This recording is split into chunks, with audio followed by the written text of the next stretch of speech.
How can we make the world better? By making ourselves better. The Dr. Joe Show explores how you can make positive personal change by using his groundbreaking and highly effective I Am approach to understand who we are and why we do what we do. Your small changes can have big effects. Join us now for the Dr. Joe Show with Mark Stiles of Stiles Law, Thomas McCoy, and your host, Dr. Joe Schrand. Ladies, and everybody else. Welcome to the Dr. Joe Show.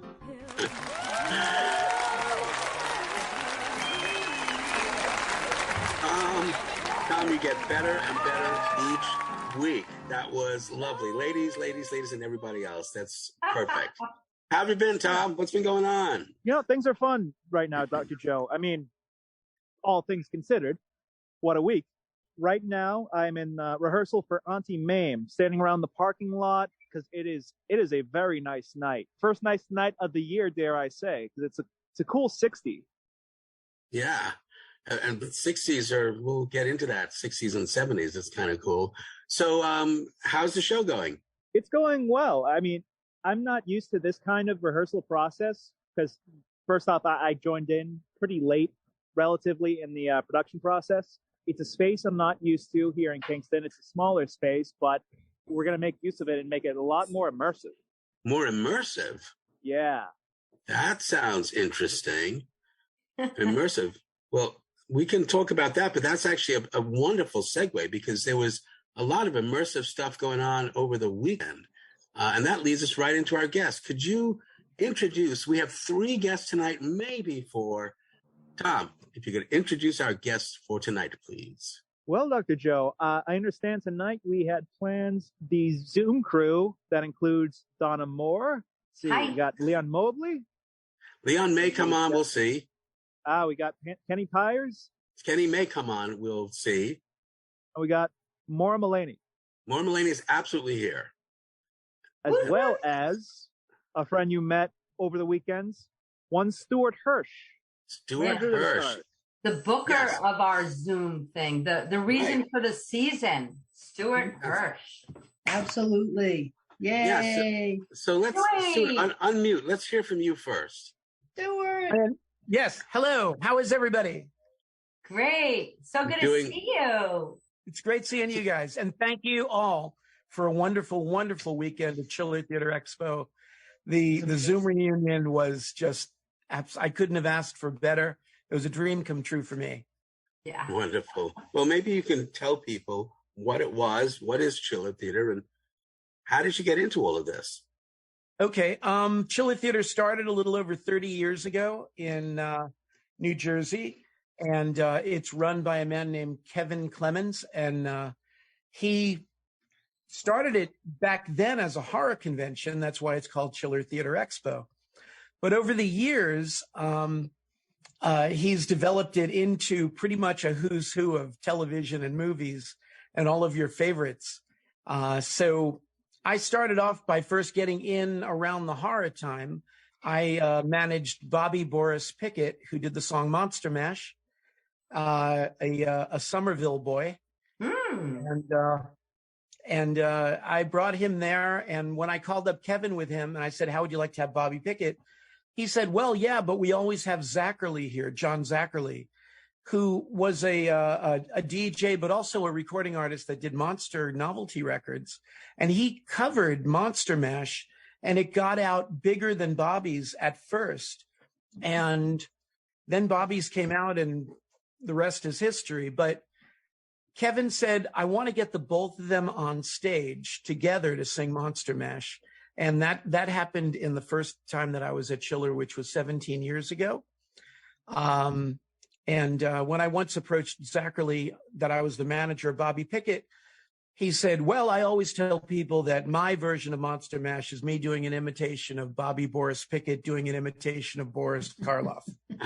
That's great. So, when Bobby passed, then I needed to get some more guests that would be kind of like the same vibe. So to me, it was at that time it was monsters and kid stuff, which is what I thought Monster Mash represented. And so I brought in Ray Parker Jr., who did Ghostbusters, and another Massachusetts guy, Frank Avrush, who was the first Bozo the Clown, first nationally syndicated Bozo the Clown.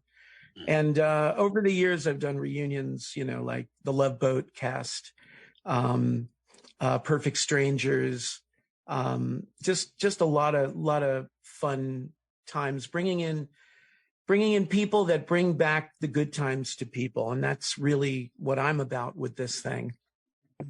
You also have a really special team around you. One, Abe Vigoda's daughter. Oh, yeah, sure. Carol Vigoda is just a fantastic person, a great friend. When Abe was 94 years old, a friend of mine ran into him in a restaurant in New York City, and he said, "Could I have your information? My friend might want you to come to a convention." He said, "Well, here's Abe's daughter's number." So I called her up, and she had been called by everybody. And her first thing was like, "He's too old. He's not going to do this convention the whole weekend." So I brainstormed, and I had this idea. I said, "He lives in the city."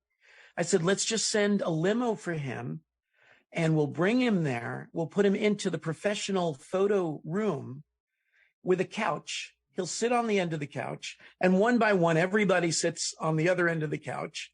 They take their pictures, and he goes home. And this way, Chiller could have him as a guest." Well, she okayed that. And he came in, he sat on the end of the couch. I said to her all along, I said, "Do you think he'll do more than one day?" She says, "I don't know." He said he really only wants to do one day.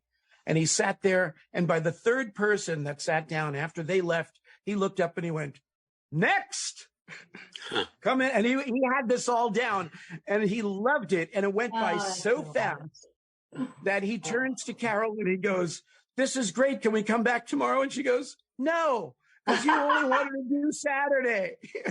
And That so sounds God like bless Carol. him. He came. Yeah. He came, that's when he was 92. And then he came back 2 years later at 94 was his last public appearance. Yeah. And God bless him. He was just wonderful. Great So story. Carol became a longtime friend, a very, very good friend. Yeah. Yeah. Well, I can see how it happens with us just having our first weekend with you this weekend. I'm like, "Oh my God, he's family." And Angela is like, "Oh, they're family." And it's like, yeah, it was really, there was a lot of Thank you. oxytocin going around. Right, Dr. Joe? That's right. The biological domain was kicking. Definitely. It was a fascinating experience. I would have. But I'd never heard of anything like this before. Stuart, how did you first hear about these sort of things? I had actually attended some of these things.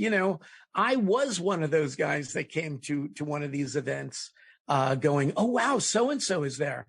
I want to go meet them. I want to get an autograph from them or take a picture with them." I love the concept of these conventions. First of all, Kevin runs Chiller, unlike a lot of other conventions. He runs Chiller.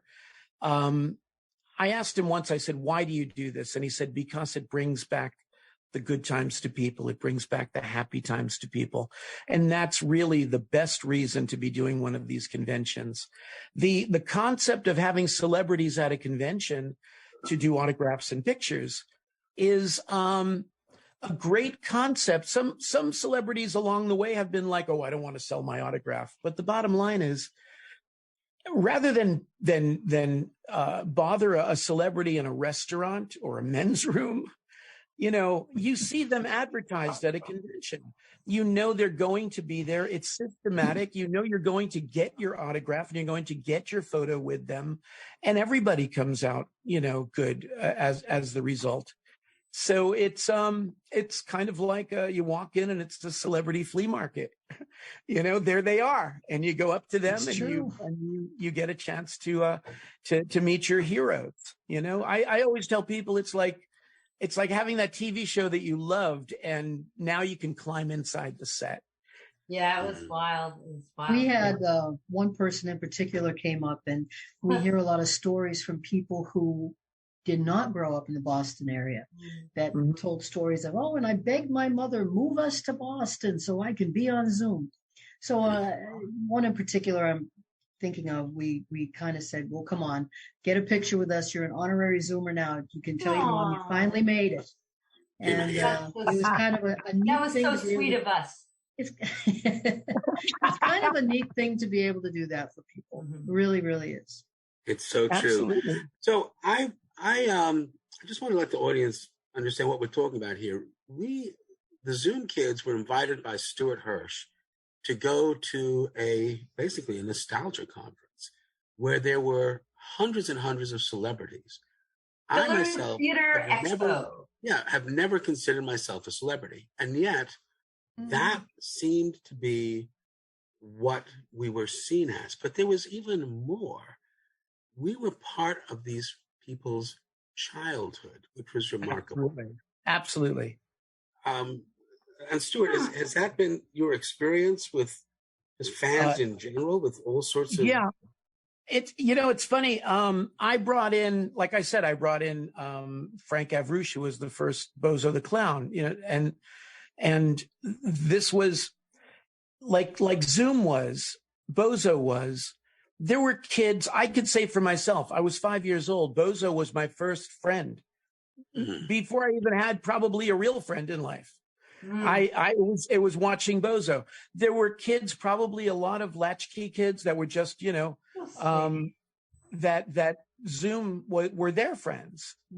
And the interesting thing is, speaking of the children's part of it, I used to bring out Carol Spinney, who did Big Bird, and people would come up to Carol at the table and they would start to cry, talking to him and hearing him do that voice. Yeah. And then the first time I worked with Jerry Mathers, who was the Beaver, Leave It to Beaver, I told him this story and I said, people started to cry when they came up to Carol. Do they do that with you? And he said, nope, they come up like they're my buddy, like they're my friend. And that's how they approached you guys, you know? Very Sesame true. Street was amazing, just on so many levels. And wow. Also, we had Big Bird at the Chiller Theatre Expo. True. I got some great photos. Yeah, the costume, yes. Dr. Joe, you and I have a couple good ones too. That's right. I have some good ones with Melissa Gilbert, which was like an honor to hang out with her. She and her husband. They're great people. Wow. Maura, you got a story about that, right? You were touching on that, Joe, and that's this idea that I think we all agree on, that we never thought of ourselves, even now, as celebrities. I mean, we were kids on a show, and it was a different era. It wasn't that kind of cult of personality kind of world that we live in now. I mean, we weren't encouraged to be or act like child stars. It was discouraged.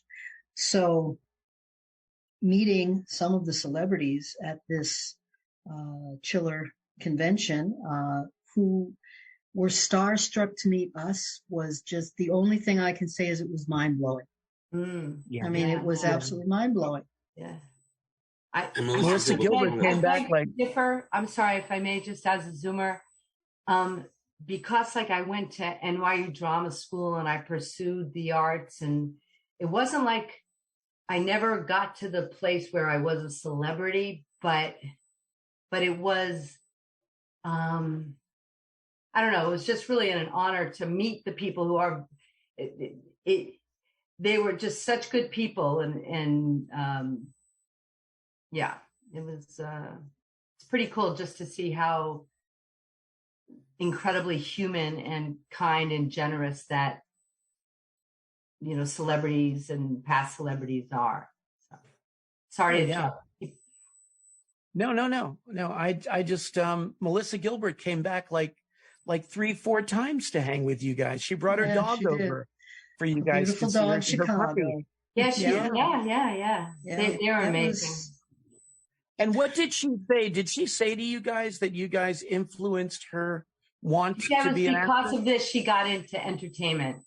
And the next year, she got in Little House on the Prairie. I think it was 1974. So, we That's were awesome. Just a little after the Zoom time. Yeah. Yeah. So you were her influence to pursue what she was doing. That's amazing. That must you guys feel so good. It so did. It felt crazy. It felt really crazy. It was the same with Mindy Cohen. She came over all like, like, Zoom people. And it was just like, we're like, who, what, us? It's just kind of really very humbling. Well, it was, when I first called up Kevin and I said, what about a Zoom reunion? He goes, we're going to Zoom. He said, oh, great. I can't get that out of my head now. He said, let's do this. Yeah, just think of something else. Yeah. And I want our listeners to realize that this was 50 years ago. Zoom was 1972 was the first show. Right.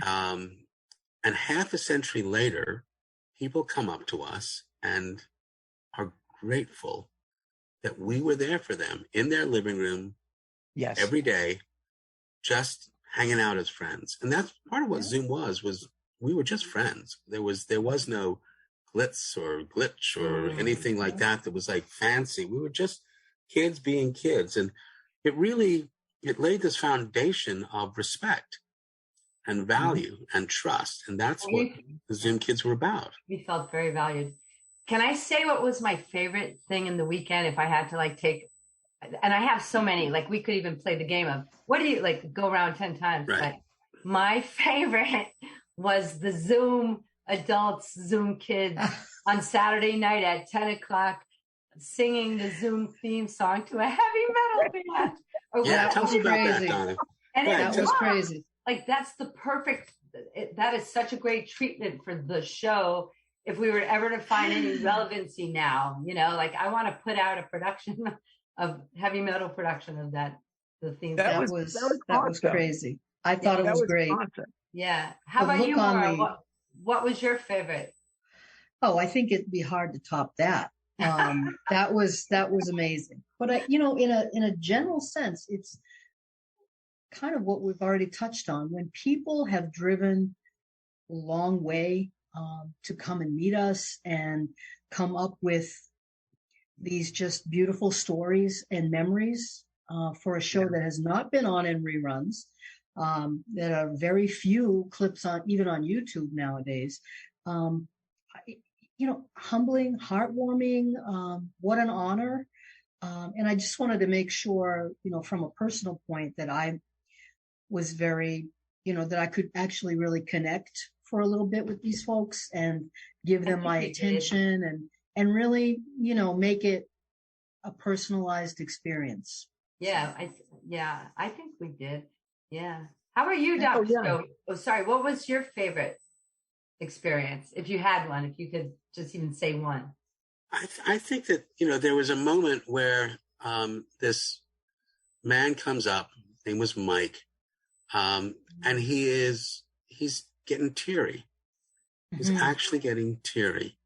And I said, what's going on? He says, no, I'm just an emotional person. I said, but, look, for God's sakes, I'm a psychiatrist. I see somebody getting teary, I'm going to ask them what's going on. Sure. Yeah. We were part of his family. We had an influence on him. He became, I think, the head animator for DC Comics, for Batman and Superman, all these things, and brought his life of Zoom in there. So, and he was getting really choked up. Yeah, and that was the part that was just really remarkable to me. That the I am approach, as you guys know, basically is saying that because everyone's interested in what you think or feel about them, we all want the same thing, which is to feel valued. We want to feel valuable, and without doing anything, just by being on Zoom, these people connected with us. And I think that made them feel valuable. But Joe, it's not like you weren't doing anything. You guys were amazing. You guys kept the show it was fun. It was moving. It was funny. We have to thank Leon. We have to thank Leon for putting us on every 15 minutes singing. One sec. Stuart, were you talking about the weekend or 50 years ago, or both? No, I'm talking about both. Yeah. I'm talking about both. You guys went in and did something in a studio that people, kids each day would go and they would look for it. It was, it was part of their daily routine was to watch you guys. Yeah. And to learn to speak ubby-dubby. Rabbi. That was true. That's one thing. We did have an ubby-dubby conversation with Melissa Gilbert, so that's pretty That's wild. incredible. Yeah, that was That's incredible. Yabba sabit wabas. Yes. Can I be really, I want to be really authentic, and there's a compliment at the end, so I'm not just, but I want to admit that it took me a couple of years, because luckily, and thank you, Maura, and thank you, Stuart, for talking to Maura and talking her into it and stuff, and being the entree to it. But I think I was a little judgy because I'd never been to one of these Comic-Con things. And then after having been a child on television and then having been judged by it or whatever, I don't know. I'm just saying it was, I just didn't understand it. And then Joe and I get there Thursday night and then we start at 5:00 on Friday. And I just, 5 o'clock in the afternoon, folks, 5 o'clock in the afternoon, not 5 o'clock in the morning. Right. Just want to clarify. That's the right. one thing I noticed about everyone was just how kind they are. But I have to admit, I was kind of like, I don't know. There was a little separation between, I was just like, I'm like, okay, there's kind of, misfits, or that's what I thought. And then I have to tell you, within 15 minutes, all of a sudden I'm like, I am a misfit. Like I went through the whole Chiller universe. You know how they call it the Marvel universe? Like once you get in, like boom, bang, bang. Yeah. I swear something happened. It was more like 2 hours, I have to admit, but there was so much kindness and generosity with everyone and being so joyful and oxytocin.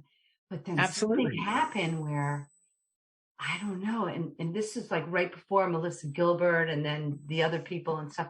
But all of a sudden I went to a different universe. I admit it, guys, I do. And all of a sudden I had the best time. It felt like heaven on earth. It was so much fun. Yeah. I got the best people. Stuart, did you want to add something to that? Yeah, I just, it's funny in putting this together, I first called Maura and said, is this possible? Can you, call this one, or that you think that one would do it? And she, God bless her. She came through and really, was the go-to for me to get this going. And then Joe, you added to it and said, I'll call this one, that one. That's right. But along the way, then my mind starts to turn and I go, okay, so they're all going to be there. And I go online and I'm looking and I find the striped shirts, the rugby shirts. Yeah. And I'm like, I had to get them in the right color and the right everything. And then I had to get the courage to say, would you guys mind putting those on for this? Yeah. And I will tell you that when I saw you guys first come down in those shirts, you guys all looked at each other like, oh my God, it seemed like you were so impressed with each other. One, I forgot who it was, but one turned to the other and said, you haven't aged at all. There you are in those shirts. It was so much fun. I just realized though, those were men's shirts. So I'm wondering. So when we do another show in July, which we'll talk about, I think I'm going to have to do a little sewing of mine. So 100%. 100%. But were they when you had the shirts on in the original show, were they just a set line of straight shirts? They looked to me like they were, unisex. Yeah, but we were kids. They were, but our bodies were all the same size. A men's small is like a woman's large. Right, they all look the same, But you found the product. You got us in touch with it, and that's what it's really all about. It is the product as well.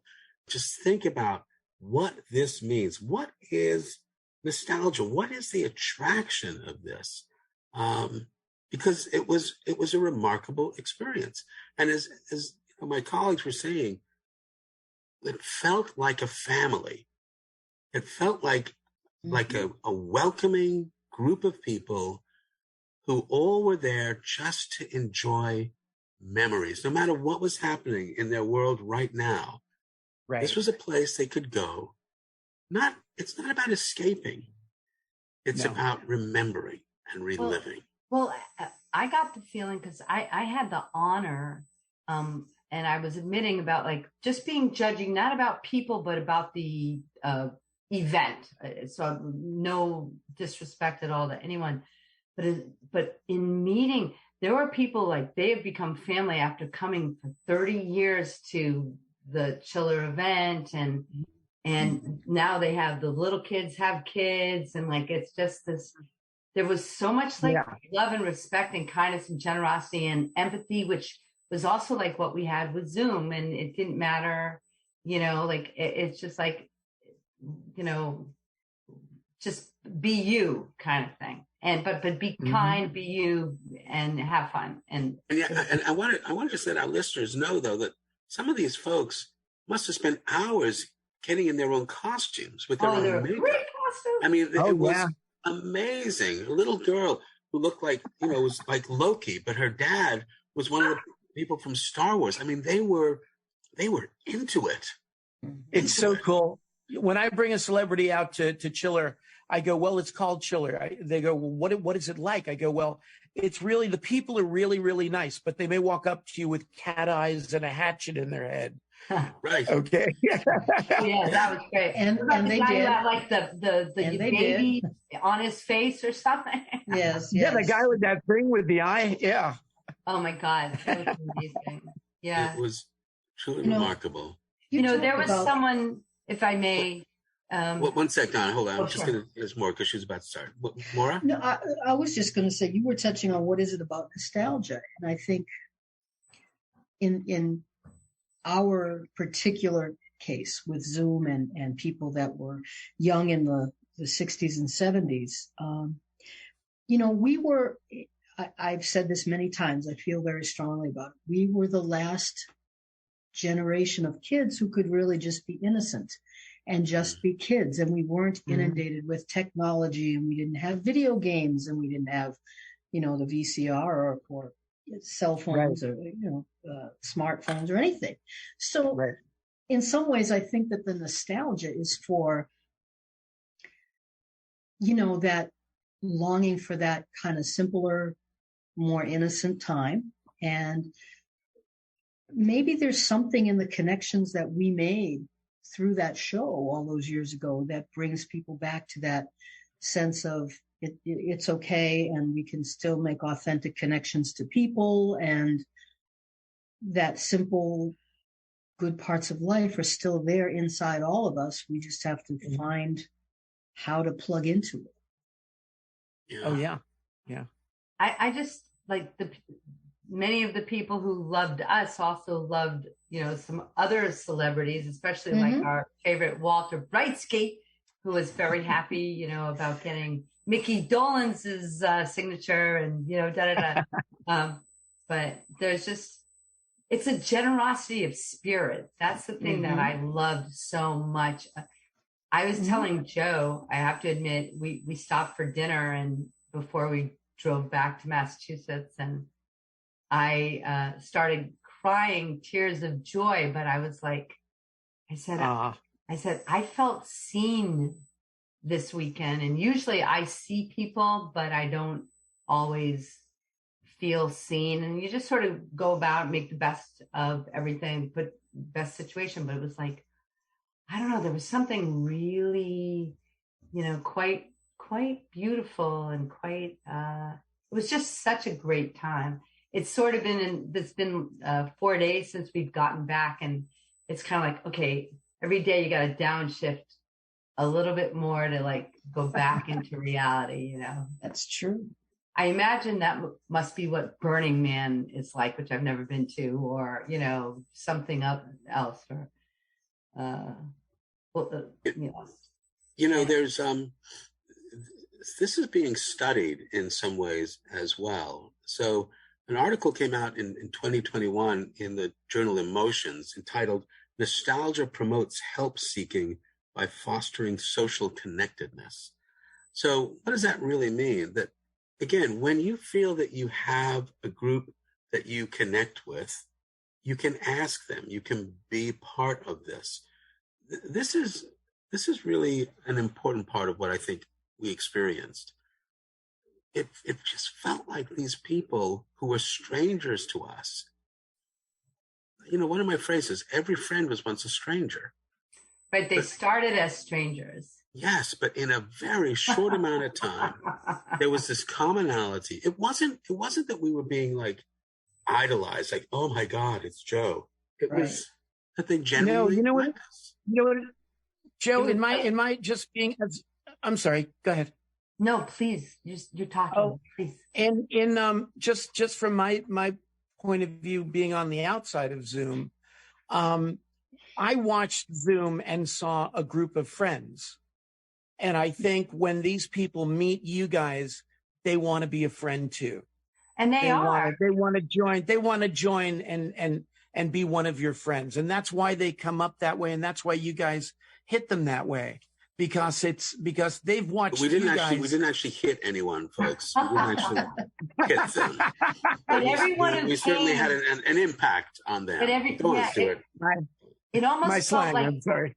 It almost felt a little bit for those who came to, you know, have signed autographs and then take pictures, and who we were just so generous and kind. I just have to say, it was like, it was so beautiful. Like the people, I don't know, it was really a blessing for me. I really appreciate the weekend, and I was so happy to, you know, have been there, and I met some great people. I think I have 5 new best friends, and 2 are guys and 3 are women. And so I'm like, okay. And just so people understand that, you know, there we are signing autographs for complete strangers who didn't feel like strangers within a moment. They were like, you are our best friend. And the fact that they wanted something, this idea that now there is a concrete product that they have, a signature on a picture of them and us. It's a powerful, powerful thing, you know. So they get their cell phone and somebody takes a picture. Now that is now another part of their life. It's now on their phone, and you know what our phones are like. But, you know, get back to Moore. She's absolutely right. We didn't have this tech before. We didn't have that. And remember, 1972, when Zoom was starting, the world was in its own state of chaos. We are still in chaos 50 years later. More than ever tonight. Busing was happening. You know, the civil rights movement. And there are a group of kids, African American, white, Asian, Hispanic, boys, girls, it didn't matter. Right. We became a group because we respected each other, we valued each other, and we trusted. And that's why those Zoom raps were all about trust. I mean, this was spontaneous. Stuff happened. That's what I saw. Spoke about That's what I got out of it. Absolutely. Yeah. Absolutely. And, you know, the thing about the friendships, it's true. There was no, in the casts that I worked with, there was no drama. Clint is calling me. Kenny. There was no drama. There was no infighting or, you know, this one didn't like that one. It was really, we just were all together despite the, you know, there was a bit of a spread in ages and different backgrounds, but none of it mattered. Right. Legitimately, didn't matter. It really didn't. And that, folks, that was not, you know, faked. That was what we represented. We were just hanging out together. Yeah.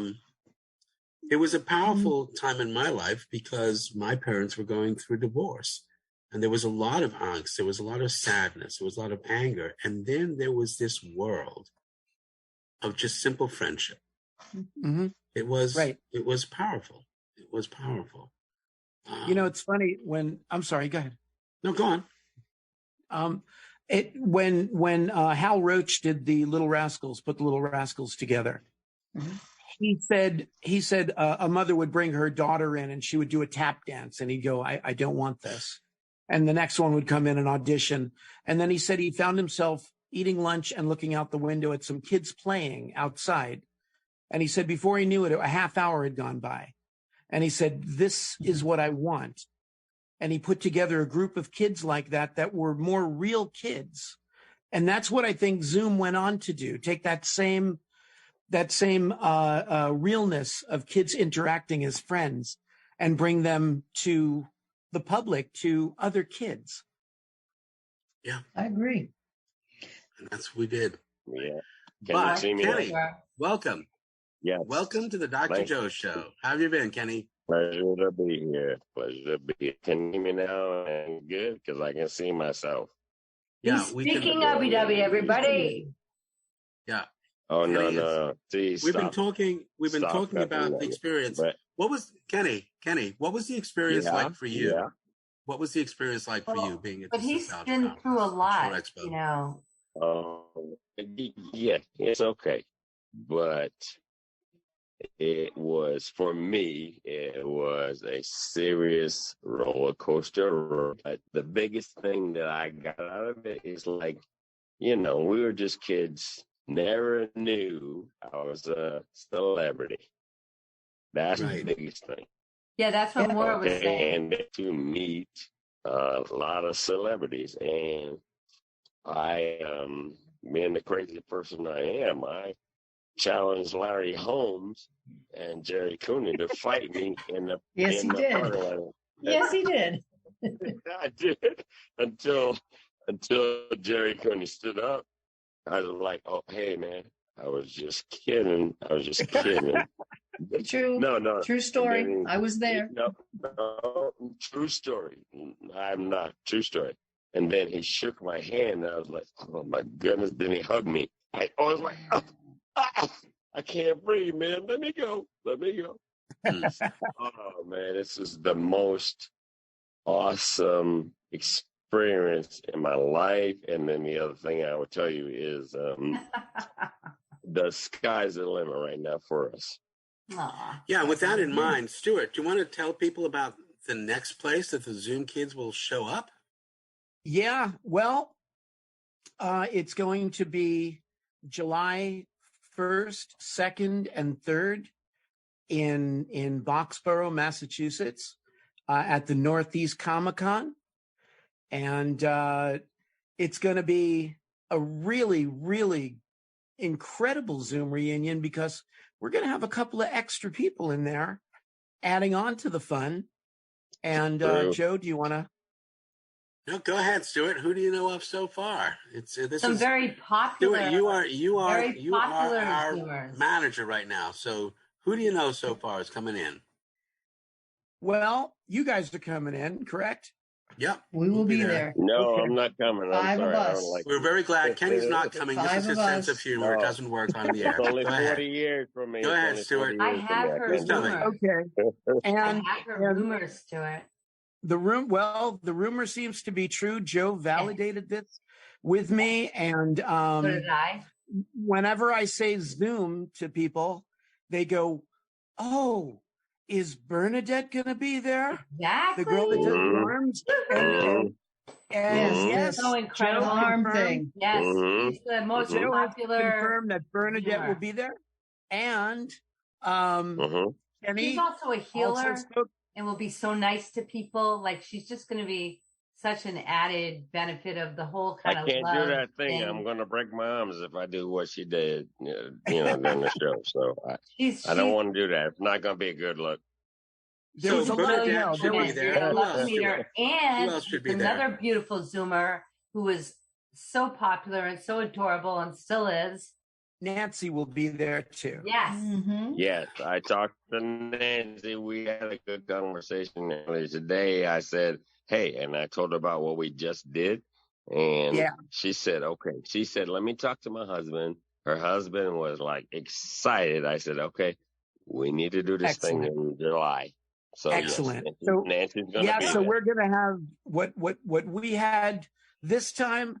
It's going to be not only bigger, it's going to be right there in Massachusetts where it all began. Right. Yes. And A real and it should homecoming. be very, very exciting. So, Stuart, Right. is there a website or something that people can go? Do they need to sign up for this? Do they need to buy tickets? How do they actually access it? The website to the Northeast Comic Con I do not have on me right now. Okay. I don't know if it's as easy as necomiccon.com. It could be. If somebody who's got a computer in front of them can double check this. It's going to be at the Route 111 at Route 495, Boxborough, Massachusetts. Free parking. Free parking. That's always a good deal. Free I'm good parking. with that too.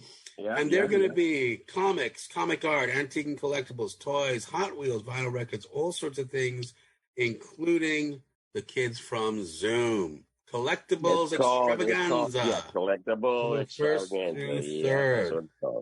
So we have a couple minutes left. The I Am approach has two truths. Because the four domains interconnect, your home, your social, your biological, and your IC domain, all of which were incredibly active this weekend. Just think about it.